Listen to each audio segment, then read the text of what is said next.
Hi, hello, this is LS500, and today we're going to talk about the reference interview. As many of you know, in my opinion, the reference service is at the core of librarianship.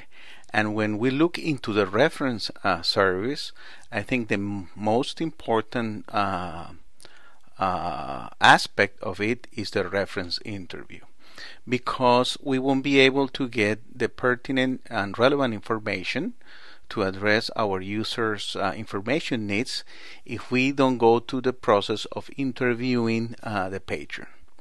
Why? Because he's the only one who can tell us what type of information, how deep the information have to be, so we can find that information for him to solve his informational problem. So I think doing a good interview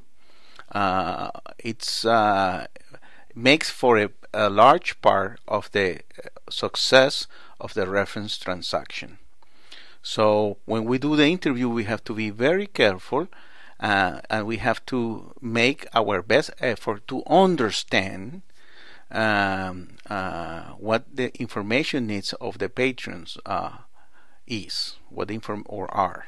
Okay, so please make sure you pay attention to the lecture, and also that you read and review and study chapter 3 from your textbook. Okay, because as I said, at least half of the battle is won when we do a great reference interview. Of course, the other part, and that's also important, that would be the other half, is to get information, is to get the relevant information and enough information sources that address the information problem of our patron.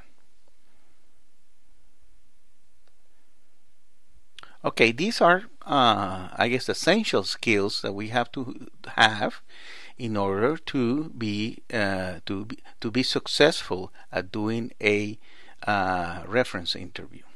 First, you have to be a good listener, and I know this is pretty hard to do, and I have problems because sometimes we don't let others speak. So we have to be able to become a good listener, and we have to practice at being a good listener. And one way to practice this is with our own family, with our friends, etc., etc. Let's hear very well what they have to say before we answer back or talk back or respond. Let's become good listeners, okay? Secondly, and this is very important, and this, I guess, it is a skill that we can acquire, is to communicate effectively. So when you are doing your interview, you have to make sure that there is a communication. You are listening very well to what your patron is telling you, but you are able to communicate effectively, asking the questions that will lead you to the type of information that the patron is looking for. Third one, and I always point this out as being also very important, is being professional. You don't have to be a friendly or unfriendly. You don't have to be completely tolerant, but the idea is that you carry yourself in a professional manner. Is that even though this is an equal relationship, or it is a relationship of equals between the patron and the librarian, we have to make sure that the librarian behave professional, because he is the professional. He doesn't know what the information needs of the patrons are, However, he knows how to search information, how to access information, and how to retrieve information. And that's where your professionalism comes into play. The third one, and this is very important if you are going to be a reference librarian, is that you have to be service oriented. And I think that means that you have to provide an excellent service to all of your patrons. And also means that you enjoy serving patrons and users or clients, whichever name you want to call those who come to your library or to your information center or to a specialized library looking for information. We have to provide an excellent service, and we have to enjoy doing that service.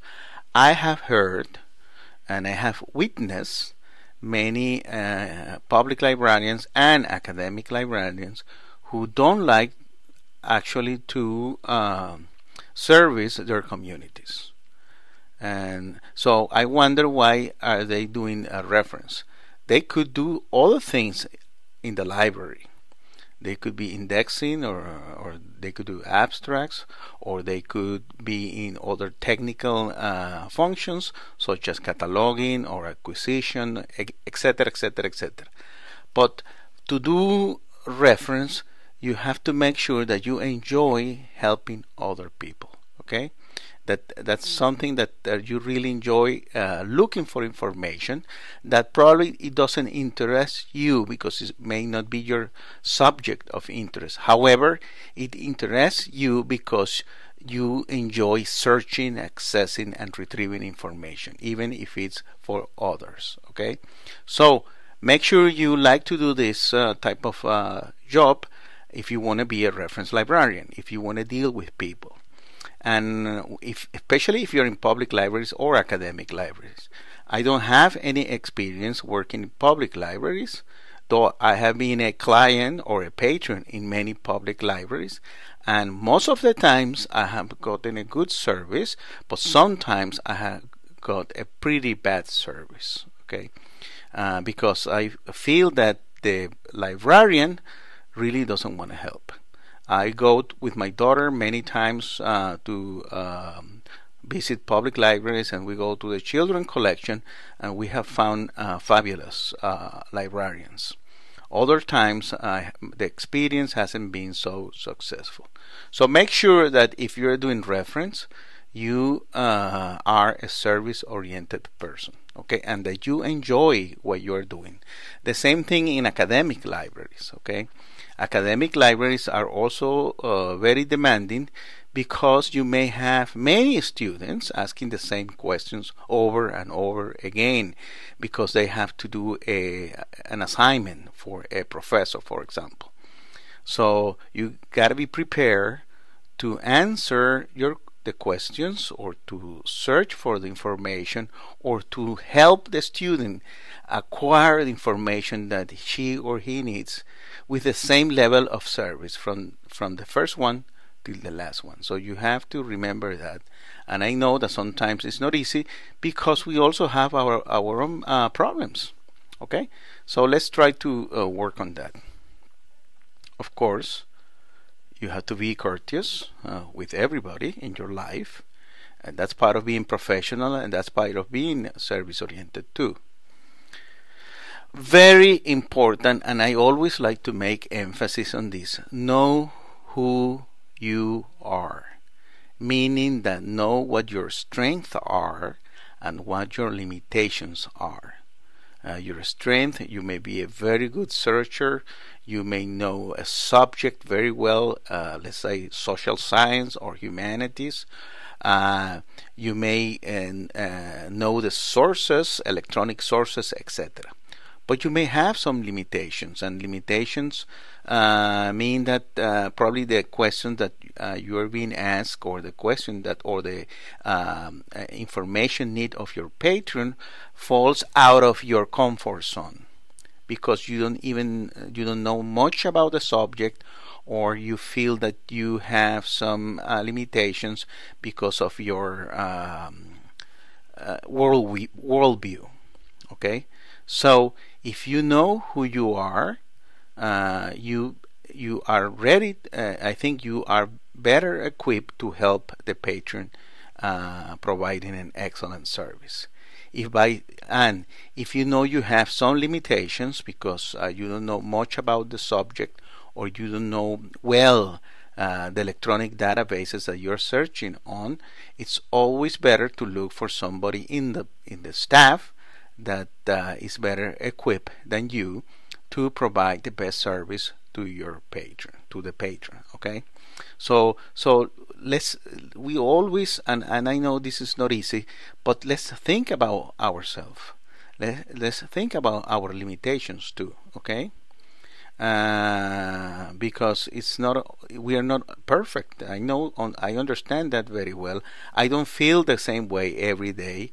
For example, when I was an academic librarian, my specialty was the social science, sociology, for example. But I was able to do a good job in education, sociology, and other social science.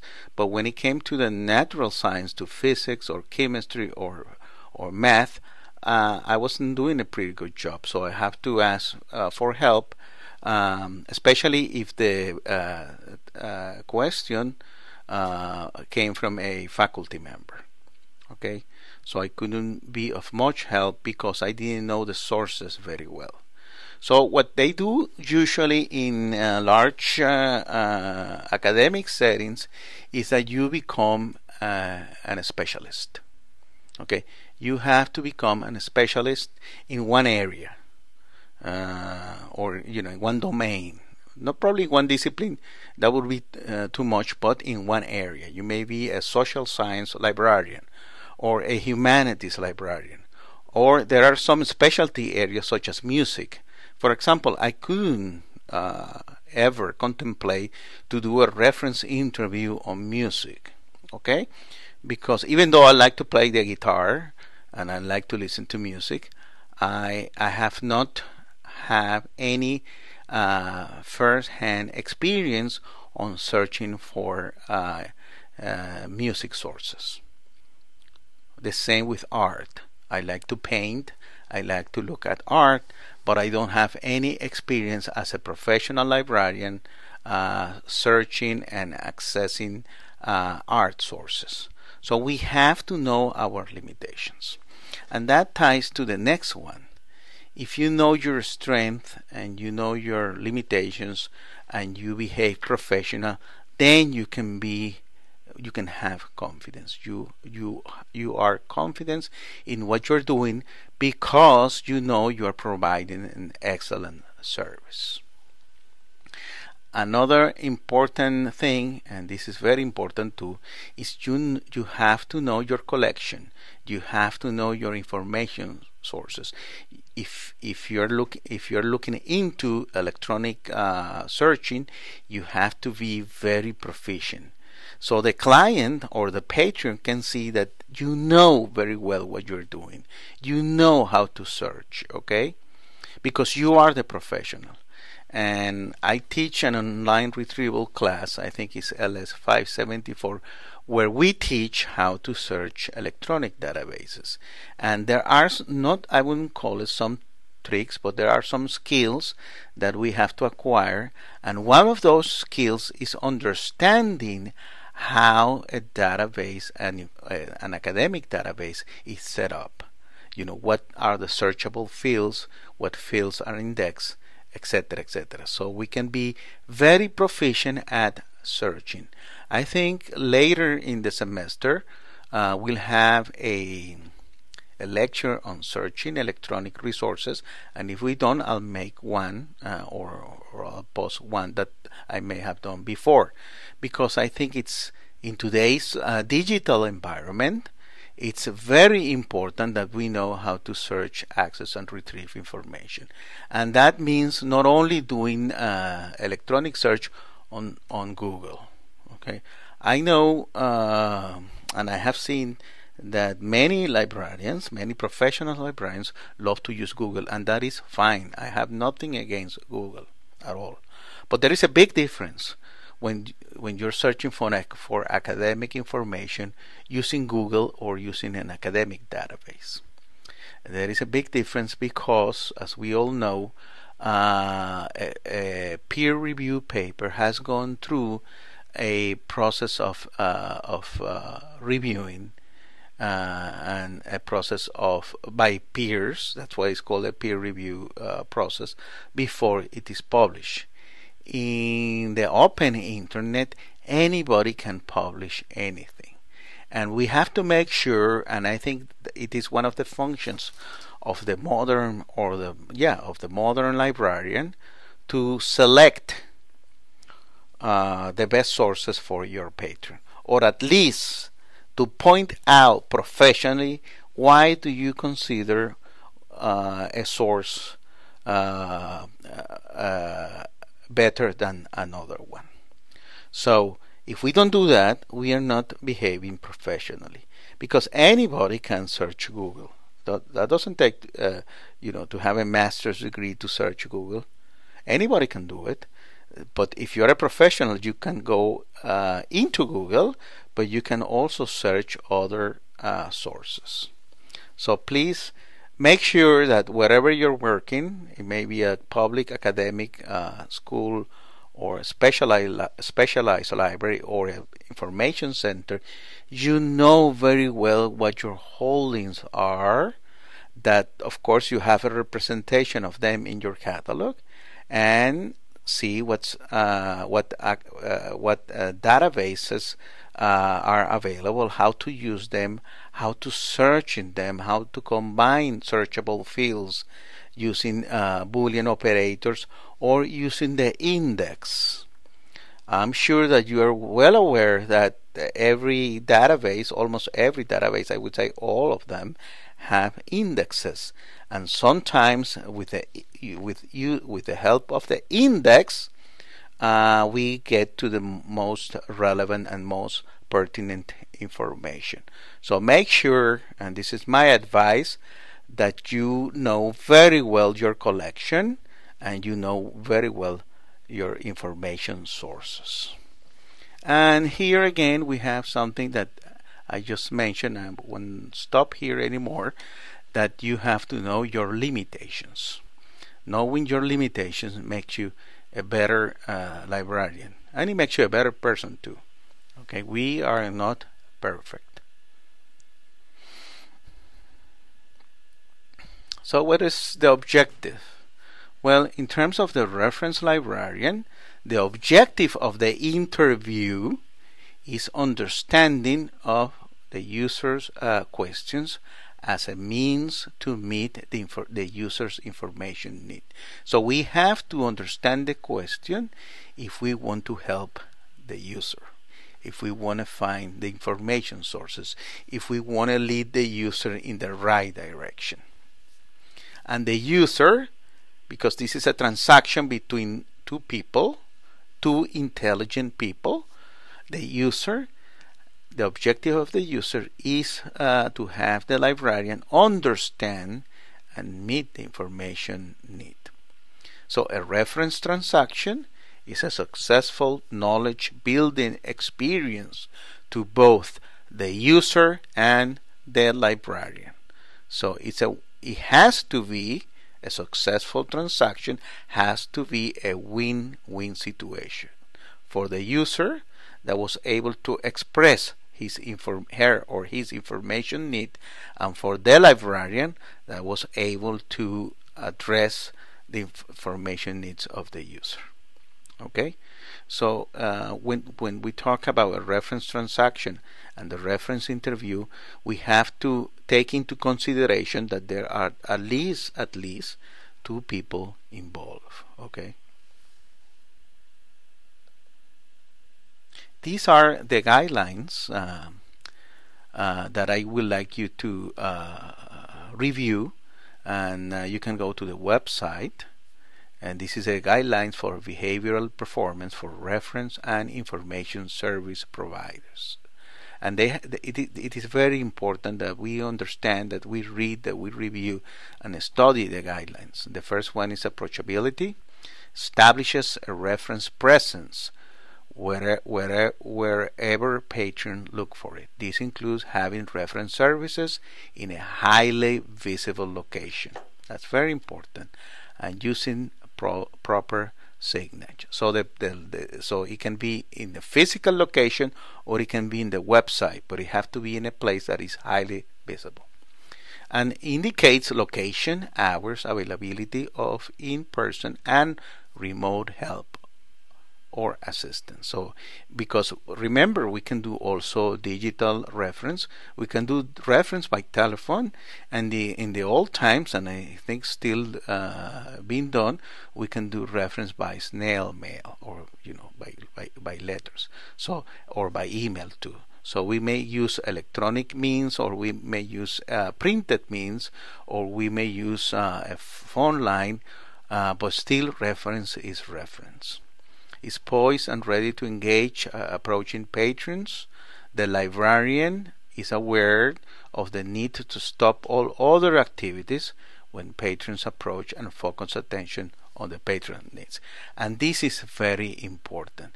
And this is part of being courteous, okay? Because if you are there to managing the reference desk, that's what you are there for. And you may be doing other stuff. You may be texting, or you may be browsing the computer, which is fine, and learning other skills. But however, when a patron or a user approach you, make sure you immediately direct your attention or focus your attention here on the patron needs. Okay? And you stop all other activities. And that I have seen that happening, or I haven't seen that happening all the time. Sometimes you approach the reference desk and you realize that the librarian is having a personal conversation with their family, which is fine. But if you have a client, you have to make sure you focus your attention on the client's need. In this regard, we have to take this as a commercial transaction. If you're working in a store, or you are supposed to be servicing the clients. You're not supposed to be texting your friends or talking in the phone or doing other stuff. You're being paid to make sure that you provide an excellent service to your clients. Well, in some regards, we should imitate the same behavior. If we are a reference librarian, we're getting paid to be a reference librarian because we are professionals, then we should focus our attention on the patron's need. Interest. Some of the things that you have to do: face as the patron when speaking and listening. Focus attention on the patrons. Okay. Let's see what else. There's also listening, inquiring. This is a very small font, so please make sure you go to the website. Communicates in a receptive, cordial, and encouraging manner. Uses a tone of voice and or written language appropriate to the nature of the transaction. Allows patrons to state fully their information need in their own words before responding. Identify the goals and objective of the user's research when appropriate. Rephrases the questions or requests and asks for confirmation to ensure that it is understood.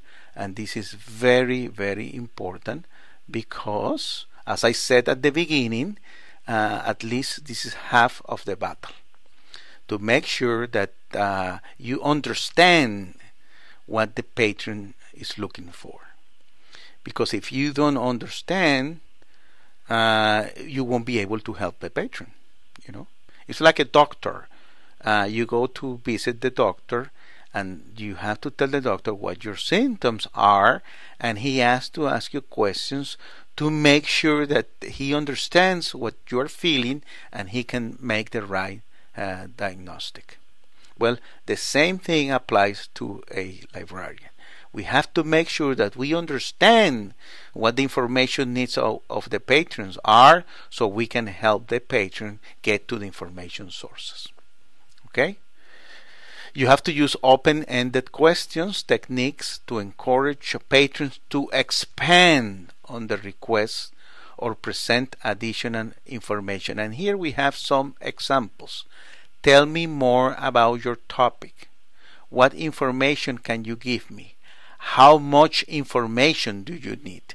These are open-ended questions that will encourage the patron to tell you more. And then, once you have done those open questions, you may focus the conversation by using closed questions. And they are good to clarify and to refine your search. Okay? You can ask him, for example, what have you already found?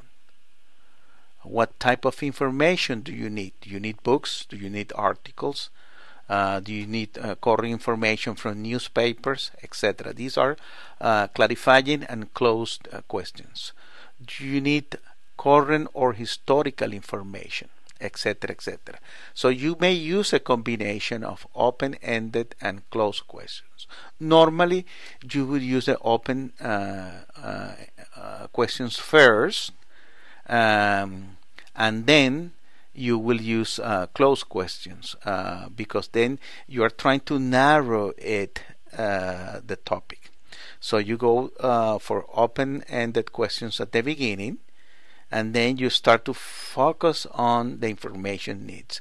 And one way to focus and to clarify the information needs is to use, by the end of the interview, close or clarifying questions.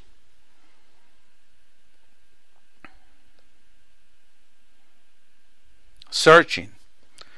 It's very important to know what the patron has already done, because if he has already searched in Google, don't replicate what he has done. And the only way to know what he has done before he has come to you is to ask him or her what kind of information has he researched.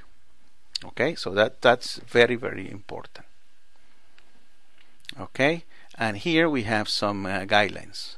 Finds out what patrons have already tried and encourage patrons to contribute ideas. So this is a relationship between two intelligent people.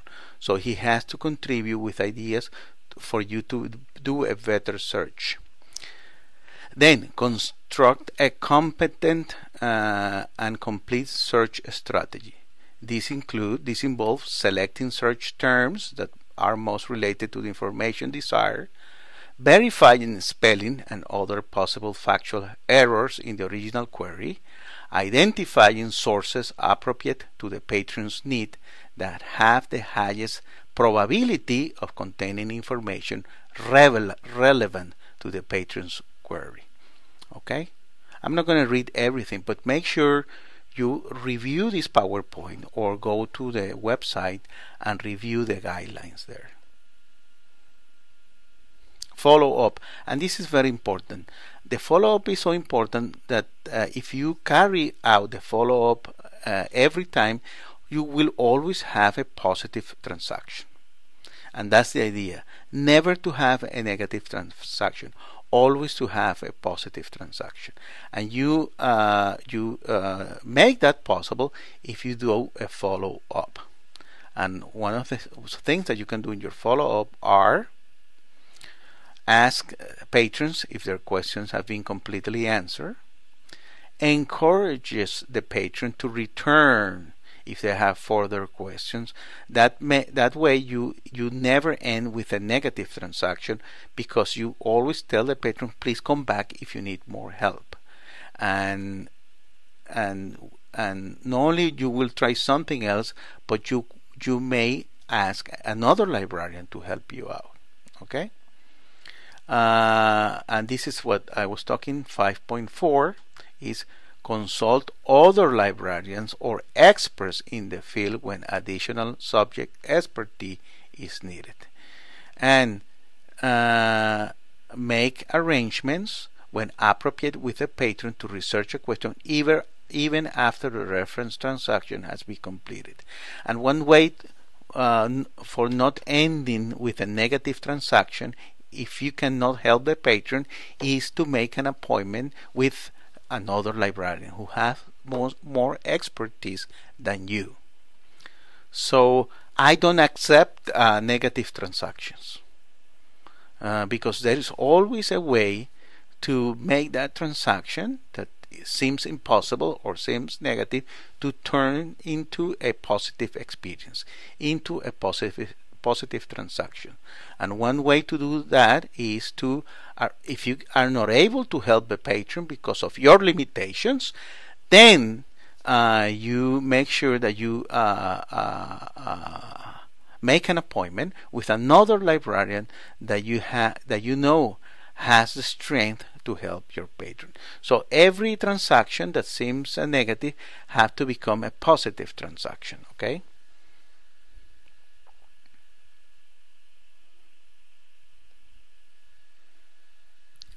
Okay, assumptions. Let me see if I jump well. Okay, follow up. Assumptions.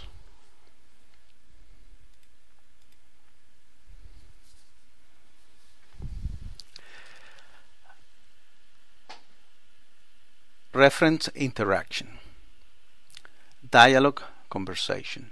Reference dialogue. Communication. Cooperative, constructive learning.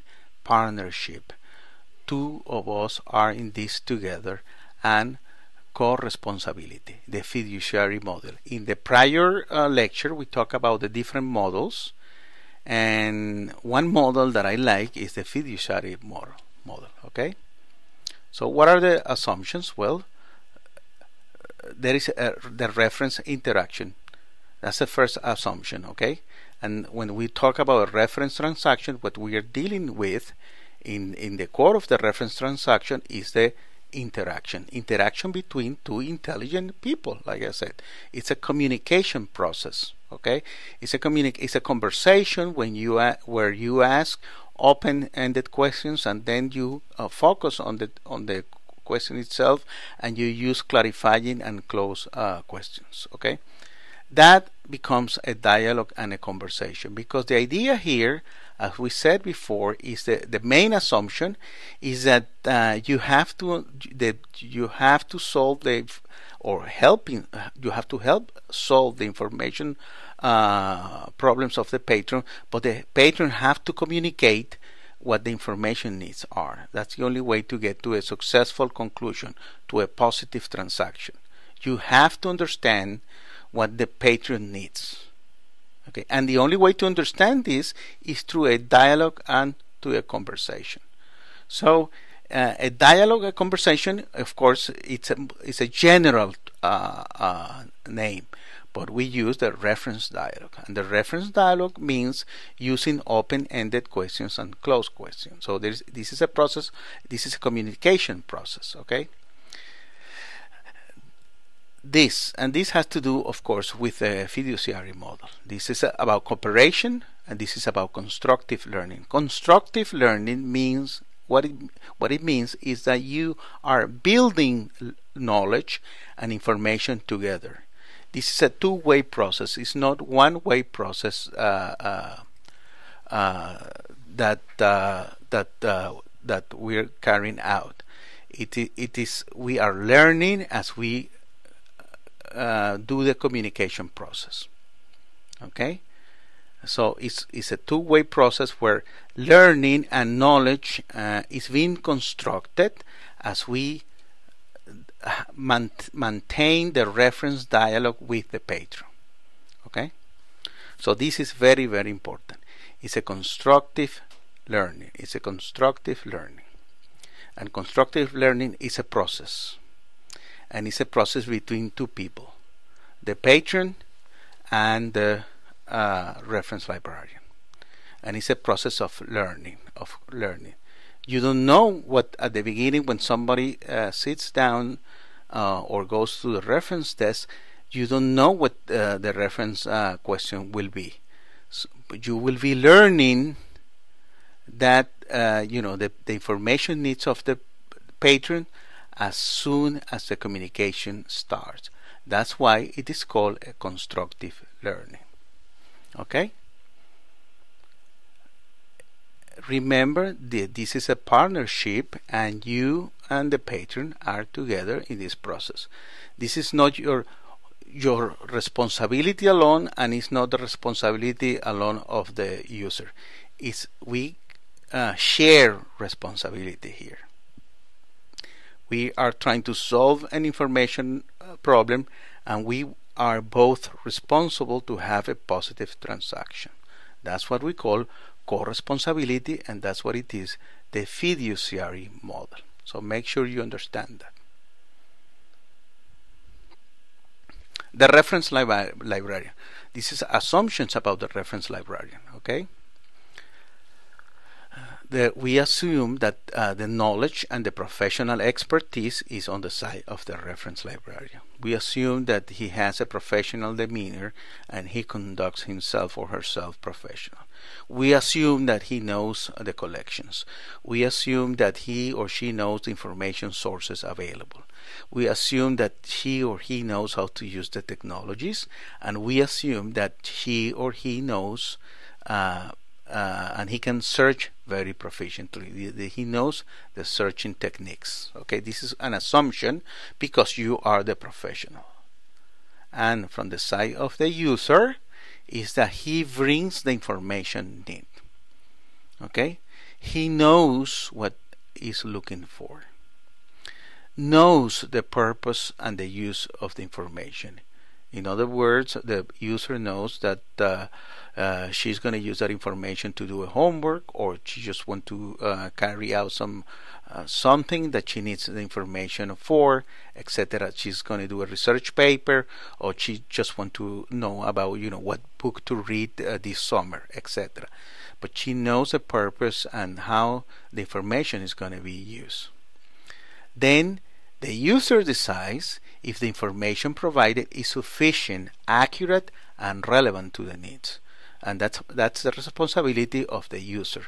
So you have to provide the user with several information sources, and you have to let the user choose what information source is relevant and pertinent for the needs. Of course, you as a professional can always evaluate and assess what information sources are best. These are some examples or some explanations of reference questions.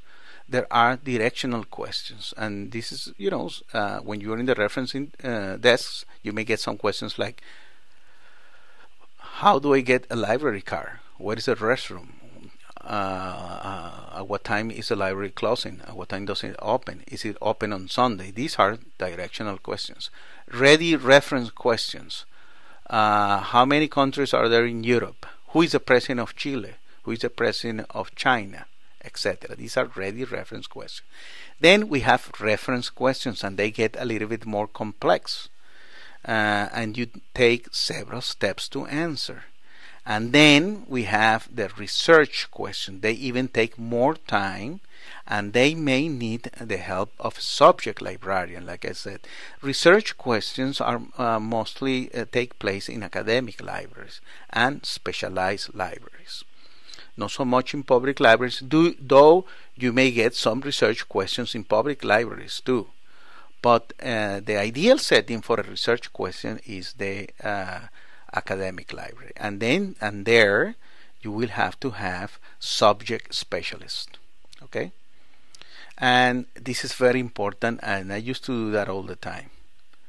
If the question wasn't a directional question or a ready reference question, if it was more like a reference question or even a research question, what I did was I scheduled an interview, because it took a long time to help a student with a research question, because we have to go over many different sources and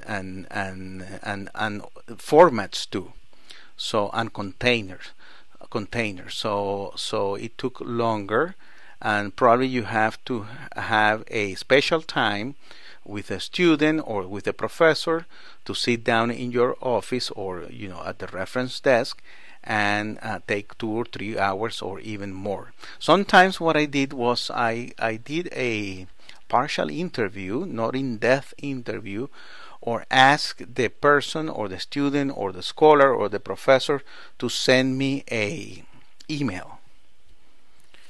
And then what I did, I scheduled an interview, but before the time of the interview approach, or by the time the interview was approaching, I was already searching for some information sources and getting myself familiar with a general question. So that's what I would recommend, to get in touch, or when the person first approach you with a research question, is to ask some general questions, and so you have an idea what the user is looking for, and then schedule an interview. And in the meantime, you prepare better yourself by doing a search. Especially, you decide what information sources will be better for the question, okay, or what databases to use, etc. That's my recommendation. But always, when you are doing research questions, it will be better, much better, to schedule an interview. The opening, of course, you do the greetings, you show interest, and that's part of your body language. You're ready to help, and you have to make your user to feel welcome. Okay. Don't make your user see you like, oh my gosh, and have somebody else to ask me a question. No, on the contrary, you are happy to help, because that's your job, and you're a professional. You're doing what you were trained for. The reference interview question negotiation brings out the user's question in his or her own words, user needs. Secondly, makes the librarian aware of the user information needs, understanding. Verification that the user and the librarian are in the same page and can go forward in the reference transaction. So here we will have, if we want to make it more clear, the first in the first point, we are talking about open-ended questions. Okay. Here we have still open-ended questions, but we are focusing a little bit more, and we may do some close-ended questions. Here in verification, we do mostly close-ended questions for clarifying and verification, because we want to make sure we understand the user's needs. That's the whole point, understanding the user needs. And then we have to verify that we really understand.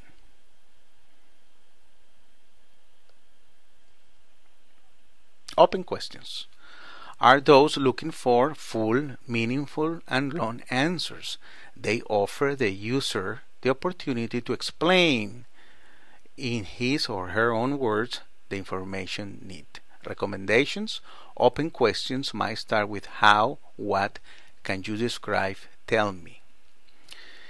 One word of warning: asking why. You have to be careful, because the user may or may not disclose that information.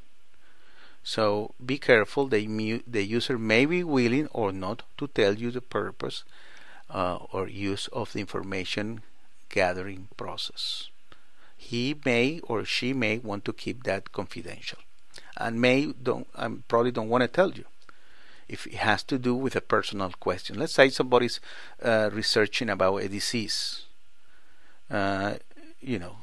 We don't know if the user or the patron wants to tell you that she or he feels that she's suffering or he's suffering that disease.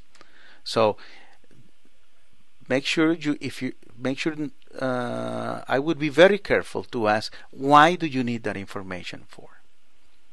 The user will tell you, by the way. If you are good at open questions, the user sooner or later will tell you why they need that information for. But don't start your interview asking why. Okay, because that's like a confrontation, and you don't want to confront your user. He or she has an information need. You are there to help the patron. You're not there to question why. Okay, that's not your professional demeanor. No, you're not there to ask why do you need that information for. No, you are a professional librarian, and you are going to help the patron to get to the information that she needs or he needs. Okay, so be very careful with asking why. Very important is do not interrupt the user and let him, her, or him express the idea fully. Neutral questions are all true questions. All true questions are neutral, meaning that you don't lean to one side or the other. So you make neutral questions, okay? You don't want to lead your interview or your user to one side or another. You just make neutral questions, because these are open questions. Closed questions. Usually you're looking for a yes or no answer. They are quick to answer. They help guide the interview and make it more focused. So it helps the librarian to keep the conversation dialogue within the confines of the reference interview. This is very important too, because your time is valuable, and you may have other clients waiting for you, other users. So make sure you stay within the confines of the reference interview, and you don't wander around other things that have nothing to do with the reference transaction. And it's very important for clarification and verification and understanding. So again, you start with the open questions, and then you do closed questions. That doesn't mean, of course, that you can now go back and do all open questions if you still don't understand very well the information needs. You may go back and forth, but as a model, I would say that I would go first with the open questions, and then I will focus with closed questions. The reference interview searching. This is very important, and sometimes it's hard to do, to involve the user. Okay, especially the way the reference desk is set up. The user won't be able to watch what is going on in the computer if you are searching in the computer. Because the way the desk is set up is that the user is facing you, but he's in the back of the monitor. However, you can try as much as you can to include the user in your search strategy. That doesn't have to be in the computer. You can be telling the user what you're going to do, and you may even write that down in a piece of paper. Okay? So you will be restating the problem, describing the search process, and here we have to be very professional, and we may use keywords, we may use an index, okay, or we may use a thesaurus to look for the right words. And this has to do because when an information source is indexed, is usually indexed with control vocabulary. So to be more precise, we have to use control vocabulary to retrieve that information. And you can show the patron, for example, the user, how do you use an index? How do you use a thesaurus? Okay? You can describe the search process in terms of what your strategy is. If you're going to use keywords, how are you combining those keywords? If you're going to use natural language, if you're going to use control language, etc. What technologies are you going to use? What information sources? If you're going to use scholarly sources or other sources, and the search pathway. The search pathway means is how you're going to search, the process of searching. Like I said before, well, I'm combining this, and then I'm going to limit my search by PDF availables or by year, etc., etc. And you can even write that down in for the patron to see. Or if you can tilt the computer, the patron can see what you're doing. Of course, you have to take in consideration time, how much time are you going to spend, and this is part of the library search instruction. Okay, so it is very important that we involve the user. The reference interview, presenting results, information sources citation must be provided, and this is very important. I always ask my students to cite properly, because this is part of the research process. So you have to provide citations. And this is very important, not only because then you're giving credit for the intellectual property, but also because it has to do with assessment, evaluation, credibility, and authority. That means that the sources that you're using are, according to your professional expertise, the best sources, because they have the most credibility and they have the most authority. In the academic world, we regard peer review articles as the ones who have more credibility and authority. If you have factual questions, give factual answers. In terms of complex questions, provide the user with alternative and choices. And by the way, is the user the user will be will make the final decision. Instruct the user or teach the user how to use information sources, or show the information sources, and help, or I would say teach them or instruct them how to use them. Okay, this is very important. And you can explain the user why do you think that some information sources are more authoritative than others. Okay, and I think that's a very important, and have more credibility. Okay, because of the institution or the person who provides that information.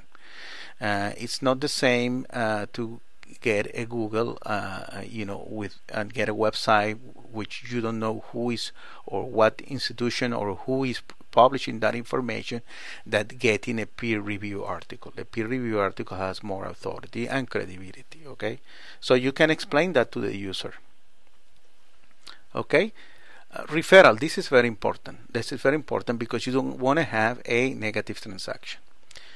There may be limitations, again, in terms of your collection and in terms of your knowledge, and even your technical knowledge.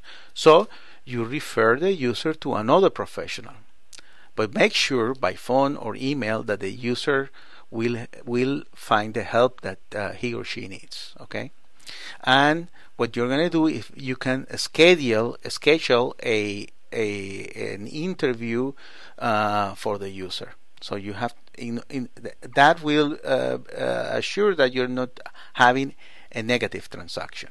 It is the best way to avoid a negative closure and to a user and to serve the user professional. So if you have any limitations in terms of your collection or in terms of your knowledge, technical knowledge, etc., you can do a referral, and that will avoid having a negative transaction. It's better to do that than to underserve the user. Closing, and this is also very important, is make sure the information provided satisfies the user needs. And one way to make sure of that is to do a follow-up. You can communicate with the user afterward, face-to-face, email, telephone.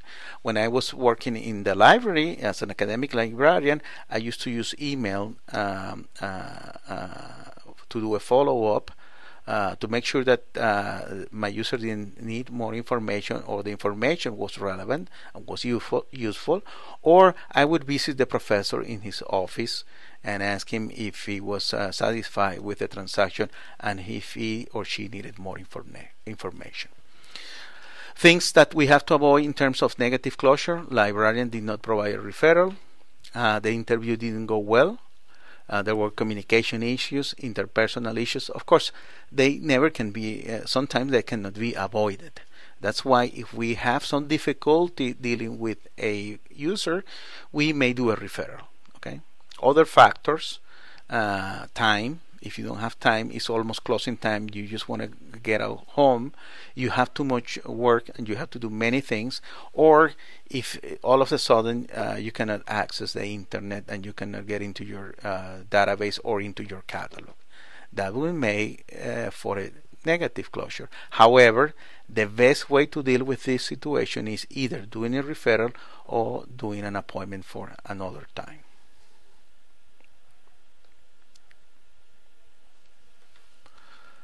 Now we have personal qualities. We have to be service oriented. We have to be patient, persistence. We have to have sensitivity. We have to have self-control. We have to have flexibility too and sense of humor. We have to have good judgment, and we have to be knowledge, and we have to have knowledge and confidence. And this has to do with environment. You have to have an adequate working space, and I know this is not always the case. Sometimes we are all crammed there and the circulation desk is the same reference desk. That is not good. However, we have to work with what we have.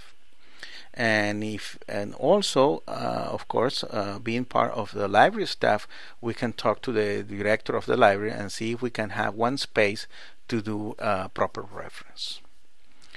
We have to have technologies. In this digital world, we have to have access to the internet, access to our electronic, to our OPAC, access to the academic database. So we have to have collections. We have to have times. One thing that really is a problem is when we have multiple users in line. And of course, you have to manage the time. If they are ready reference questions, well, or factual questions, they are easy to get done immediately. If they are more like reference questions or even research questions, please make sure you schedule another time to do it, because you have to try to keep your professional demeanor and keep your level of service, your excellent level of service, but you cannot. You have to see that you can accommodate your users that are waiting for you. So if you think you have, for example, a reference question or a research question that is going to take too long, make sure you schedule for another time.